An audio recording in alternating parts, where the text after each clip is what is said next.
એવું નથી તમે પ્રિપરેશન જ કરતા હોય, એવું નથી તમે નોકરી જ કરતા હોય, તમે બિઝનેસ કરતા હોય, ધંધો કરતા હોય, ગમે નોકરી કરતા હોય, ખેતીવાડી કરતા હોય કે અથવા ગમે મજૂરી કરતા હોય, પણ તમારે તેમના કાર્ય ચાલુ રાખજો. એક દિવસ સમય એવો આવશે કે આપણો પણ સમય આવશે.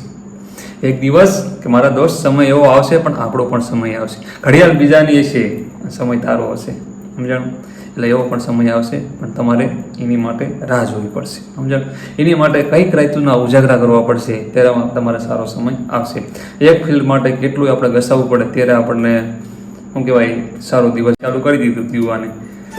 આપણો યુવાન બોલશું, કેમ કે હજી કોઈ નામ બાપ આપણે શો ઓફ કરવાના નથી, કેમ કે આ બધી સિક્રેટ છે વસ્તુ. કેમ કે નામ શો ઓફ કરવી તો આ વસ્તુ લઈને તમને ટૂંકમાં શું કહેવાય એનું મહત્વ સ્ટોરીનું કાંઈ ન રહે, કેમ કે એમને આખી લાઈફસ્ટાઈલ ઉપર છે, સમજાણું? એ માણસ બીજા સ્ટેજ ઉપર છે ને, એ પણ આપણે સિગરેટ રાખીને તો બહુ મજા આવશે, છેલ્લે ખોલશું તો રેડી રહેશે એમ. કેમ છો મિત્રો? મજામાં? બધાને જય માતાજી. તમારું બધાનું હાર્દિક સ્વાગત છે એક મારા નવા વ્લોગમાં. આજે વ્લોગ કંઈક આપણે અલગ છે. એમાં એવું છે, ઘણા લોકોનું કમેન્ટ્સ હતી કે તમે રહ્યા ને એક મોટિવેશન કંઈક થાય એવું કંઈક લાવો હોય, કેમ કે સ્ટડી લોગ તો બહુ જ બની ગયા તમારા કે, અને હવે ક્યાંક નવું લાવો તો અમને પણ થોડીક મજા આવે અને થોડુંક સ્ટડીમાં વધારે ફોકસ રહે. તો પછી મેં આગલા વ્લોગમાં એક કમેન્ટ્સ મારી હતી, એટલે કીધું તમને લોકોને કે કોઈ સ્ટોરી હોય તો મને કહેજો, તો હું જરૂર મને સારી લાગશે અને પ્લસ તો હું એનો વિડીયો જરૂર બનાવીશ. એમાં અમારા જે પરમ મિત્ર છે મારા, જે યોગીરાજ સિટોડિયા ભાવનગર, એમનો મેસેજ આવ્યો. અને કેમ કે એ મારા પરમ મિત્ર છે, કેમ કે જો કોઈ સોશિયલ મીડિયામાં પહેલાં ફ્રેન્ડ બન્યા હોય ને મારા યુટ્યુબના માધ્યમથી, તો પહેલાં ફ્રેન્ડ કહો ને તો એવડા યોગીરાજ સિટોડિયા. હજી મેં યોગીરાજ સિટોડિયાને દેખ્યા પણ નથી, પણ ભાઈબંધી એવી થઈ ગઈ છે ને કે જાણે અમે વર્ષોથી બંને જોડે હોય એવી છે, સમજાય? હજી મેં દેખ્યા ને એમને આખી રીતે શું કે કાંઈ લોકો જોતા પહેલાં ખબર હોય, પણ મેં હજી એમને દેખ્યા પણ નથી, ખાલી વાત જ કરી છે. પણ મારે એક દિવસ એવો નહીં જતો હોય યોગીરાજ સિટોડિયા વાત નહીં કરી હોય, મેં ડેલી વાત કરવી જ પડે મારી એમની જોડે. એમના દ્વારા એક મસ્ત ટૂંકમાં કહેવાય ને સ્ટોરી, જે રિયલ ઘટના ઉપર આખી સ્ટોરી મને કીધી. એ ટૂંકમાં આખી કીધી તો નથી, હજી અડધી મને શેર કરી છે. તો મને કે આની માં તમે વિડીયો બનાવો કે ભાઈ આ ટૂંકમાં શું કહેવાય વાસ્તવિક ઘટના છે, કોઈ ખોટી નથી. અને લોકો વાળા ડિમોટિવેટ થઈ જાય છે ને જિંદગીમાં, હારી જાય છે ગમે વસ્તુ, કે આપણાથી સક્સેસ નહીં થાય તો શું કરશું, આપણે આ પરીક્ષાઓ પાસ નહીં થાય તો શું કરશું, બધી અલગ અલગ એક્ઝામોમાં પ્લસ જીવનમાં. ટૂંકમાં આ વસ્તુ રહીને જે સ્ટોરી તમારા સામે હું પેશ કરવાનો છું ને, એ બધાને લાગુ પડે છે. એવું નથી કે જે કોમ્પિટિટિવ એક્ઝામની તૈયારી કરતા હોય લાગુ પડે, ના, ટોટલી લાગુ પડે છે. તો ટૂંકમાં આપણે સમજવાની કઈ રીતના એ જોવાનું છે, સમજાણું? સ્ટોરી ભલે ગમે મુદ્દા ઉપર આપણે કરતા હોય, પણ આપણે આપણી લાઈફમાં આપણે જે લાઈફમાં જ્યાં જગ્યા ઉપર બેઠા હોય ને ત્યાં આપણે એને સેટ કરવાની છે, ટૂંકમાં, સમજાણું? તો બહુ સારી સ્ટોરી છે, તો તમે ધ્યાનપૂર્વક સાંભળજો. તો મારું નામ છે ચાવડા અરુણ, તમે મને ઓળખતા દેશો. અને નવા કોઈ આવ્યો તો સબસ્ક્રાઈબ કરી વાંચજો. અને આ સ્ટોરી તમે બધાએ શેર કરજો, કેમ કે આ સ્ટોરી તો બધાને સાંભળવા જેવી છે, સમજાણું? તો ચાલો ખોટી દેર નથી કરતા આ સ્ટોરીની શરૂઆત કરી. સ્ટોરીમાં એવું છે કે હું મોઢે બોલીશ નહીં, કેમ કે એમના લેખન કાર્ય દ્વારા મસ્ત રીતના લખીને મને યોગીરાજસિંહે મોકલી છે, આખી કોપી કરી, અને એમને હાથે એમના રીતે લખી છે. અને લેખન કાર્ય કર્યું યોગીરાજસિંહે, અને પ્લસ કે સ્ટોરી દેશ જે વ્યક્તિ હતા જે સ્ટેજ ઉપર બેઠા છે ને એ યોગીરાજસિંહ રહ્યા ને એમના ખાસ પરમ મિત્ર છે. અને એ ઉપલા સ્ટેજ ઉપર જ્યાં સફળ થઈ ગયા છે ત્યાં બેઠા છે, એમના દ્વારા સ્ટોરી દેવામાં આવી છે. અને ત્યાંથી યોગીદાસજી લેખન કાર્ય કરે છે, ત્યાંથી મને મોકલે છે. હું ખાલી તમારા હું શો ઓફ કરું છું ટૂંકમાં. તો મસ્ત જોડ્યા રહેજો, મજા આવશે.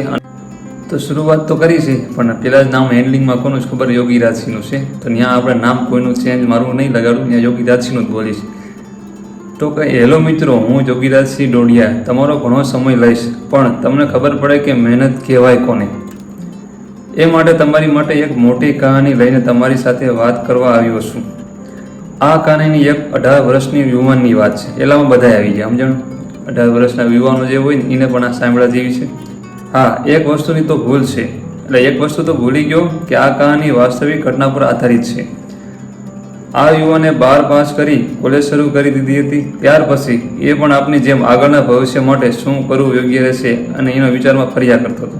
જે અત્યારે આપણને બધાને થાય છે ને કે એકચ્યુઅલીમાં કરવું શું હવે, સમજાણ? એક્ઝામ ક્લિયર કરી શું થાય? મને ઘણા કોલ્સ આવે છે એ બાબતે. 2014ના સમયમાં પોલીસ ભરતીની જાહેરાત આવી, અને એને કોઈ કોલેજના મિત્રે જાણ કરી કે આવી કંઈક જાહેરાત આવી છે. અને તે યુવાને આ ભરતી વિશે માહિતી મળી અને તેને તેની લાયકાત અનુસાર તેમાં અરજી કરી. મિત્રના કહેવાથી અરજી તો કરી, પરંતુ તેના આ વિશે કોઈ પણ માહિતી તેની પાસે હતી નહીં. અત્યારે સોશિયલ મીડિયાનો યુગ છે તો માહિતી નથી મળતી, તો ત્યારે તો કાંઈ નહોતું, ત્યારે જ ન જ હોય. અત્યારની જેમ તે સમય પર બધા પાસે મોબાઈલ નહોતા, ત્યારે મોબાઈલ નહોતા તે ને એટલા બધા, તેથી તેના ઘણા લોકો પાસેથી માહિતી એકત્રિત કરી ભેગી કરી અને જાણવા મળ્યું કે એમાં પહેલાં MCQ પરીક્ષા અને પછી દોડ આવે છે. એ સમયમાં પહેલાં પરીક્ષા અને પછી દોડ આવતી હતી. માહિતી મળતા જ તેને જાણ થઈ કે પહેલાં વાંચવામાં ધ્યાન દેવું પડશે અને કોલેજની સાથે સાથે તેને વાંચવાનું પણ જરૂરી શરૂ કરી દીધું. ટૂંકમાં આ રીતે ચાલતું હતું. થોડા સમય થયો ત્યાં વર્તમાનપત્રમાં જાહેરાત આવી કે 2 મહિના પછી પોલીસની લેખિત પરીક્ષા છે. ત્યાર પછી આ યુવાન માત્ર પોલીસ ભરતીનું વાંચવાનું શરૂ કરી દીધું અને એને વાંચ્યું એટલું કે લગભગ કોઈ એક વાંચ્યું હશે. જેમ આપણા જૂના લોકો તમે જોજો આપણું વાંચવાનું કામકાજ કેવું ચાલુ, એવું વાંચવાનું ભાઈ ચાલુ કરી દીધું યુવાને.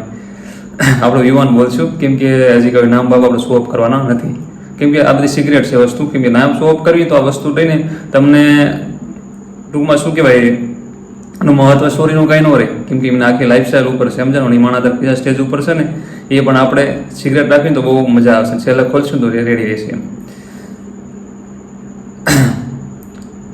અને એને નહીં સુવાની ભાન કે નહીં જમવાની ભાન, વાંચને વાંચ આમ કરતાં કરતાં સમય વીતતો ગયો અને પરીક્ષાનો દિવસો આવી પહોંચ્યા.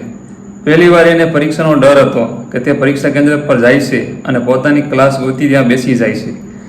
બેલ પડતાની સાથે શિક્ષકો પેપર બધાને આપ્યા. 18 વર્ષના યુવાનના હાથમાં પેપર આવતા જ તેણે પેપર જોવાનું શરૂ કર્યું. જ્યારે અમે પણ ગયા હતા દીવા 2022માં 10 એપ્રિલે પહેલી વાર એક્ઝામ પોલીસ LRDનું એની ગણે થયું છે ભાઈ જોડે. તે પેપર જોતા જ જેમને પેજ ફરે એમ આંખમાંથી આંસુ પણ વહેતા જાય છે.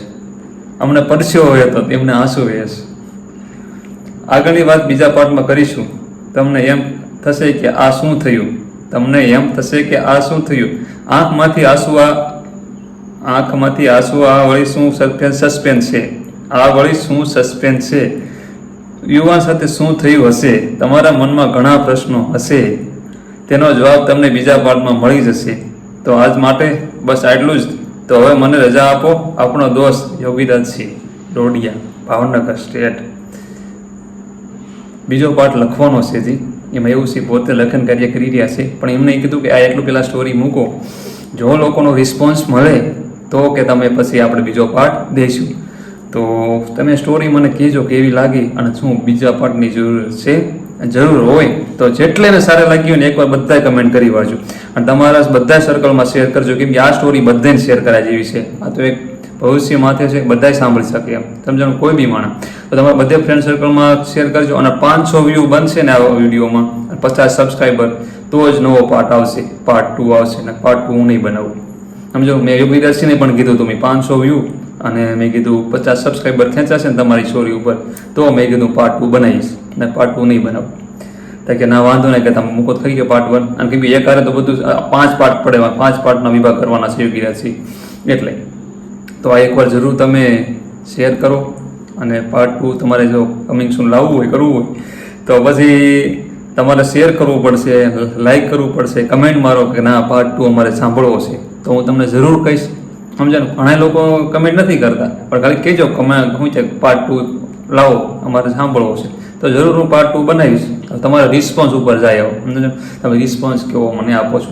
અને જો તમે મને રિસ્પોન્સ આપશો ને તો હું ઘણા સક્સેસ એવા થયેલા છે ને. એવું નથી કે નકરા તૈયારી બેઝમાં, પ્રિપરેશન લાઈનમાં, કોમ્પિટિટિવ એક્ઝામમાંથી કોઈ બી વસ્તુ છે જે સક્સેસ સ્ટોરી છે ને એ બધી તમારા સામે પેશ કરીશ ગોતી સમજાણું. અને રિયલ ઘટના ઉપર જ બધી વાસ્તવિક હતી, કોઈ આપણે ફેક નહીં, બધી રિયલ ઘટના ઉપર બધી સ્ટોરી મારી રીતે ભેગી કરીશ. અને ફ્રેન્ડથી ફ્રેન્ડ સ્ટોરી એવી રીતે કદાચ તમારી પાસે કોઈ એવી સ્ટોરી હોય, તમારી નજરમાં કોઈ એવો માણસ હોય કે જેને બહુ સ્ટ્રગલ કર્યું. મારા નજરમાં ઘણા માણસો એવા સ્ટ્રગલ કર્યું, સક્સેસ થયા અને એ લોકો મને જાહેરાત કરવાના સ્ટોરી બધાય, પણ મારા કરતાં એકચ્યુઅલીમાં ટાઈમ નથી. એટલા માટે હું તમારી જેમ ઘણા લોકો માટે હું કે લોકોને ખબર જ છે કે હું એકચ્યુઅલીમાં હું કરી રહ્યો છું. એટલે તો હું કે તમારો રિસ્પોન્સ મળે ને તો હું સ્ટોરી બધાને શેર કરીશ, બાકી રિસ્પોન્સ નહીં મળે તો સ્ટોરી હું આ પાર્ટ એમાં પૂરું આપું સમજાણું. અને જાજો તમારો ટાઈમ મેં લીધો નથી, 7-8 મિનિટ જેવો લઈશ હું જો આ ટાઈમમાં, તો બધા આ રીતના પાર્ટ આવશે અને મજા આવશે સાંભળવાની. તો તમે શેર કરજો. તો ચાલો, યોગીરાજસિંહ કેરનું એમને એમ કીધું છે કે હું રજા લઉં છું તો હું રજા લઉં છું અહીંથી. તો મળી જાઓ બીજા પાર્ટમાં, કમિંગ સૂન ત્યારે જ થશે જ્યારે 500 વ્યૂ અને 50 સબસ્ક્રાઈબર. ત્યાં હું પાર્ટ 2 નહીં લાવું. અને જલ્દી પાર્ટ 2 સાંભળવો હોય તો જોતા અત્યારે શેર કરજો બધે.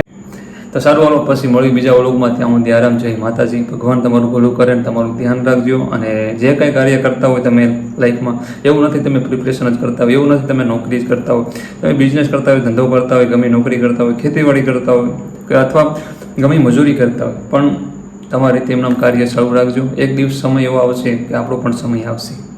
એક દિવસ કે મારા દોસ્ત સમય એવો આવશે પણ આપણો પણ સમય આવશે. ઘડિયાળ બીજાની હશે, સમય તારો હશે, સમજાણું? એટલે એવો પણ સમય આવશે, પણ તમારે એની માટે રાહ જોવી પડશે, સમજાણું? એની માટે કંઈક રાતના ઉજાગરા કરવા પડશે, ત્યારે તમારે સારો સમય આવશે. એક ફિલ્ડ માટે કેટલું આપણે ઘસાવવું પડે ત્યારે આપણને શું કહેવાય સારો દિવસ જોવા મળે, સમજાણું? એટલે મારે બીજું કાંઈ નથી જતું તમને કેવું, બસ આવું હું રજા લઉં છું અને મળી ગયો બીજા પાર્ટમાં જે તમને કીધું ત્યારે જ મળશું, જે મારો ટાર્ગેટ છે એ ટાર્ગેટ પૂરો થાય ને ત્યારે. તો સારું હાલો, જય માતાજી.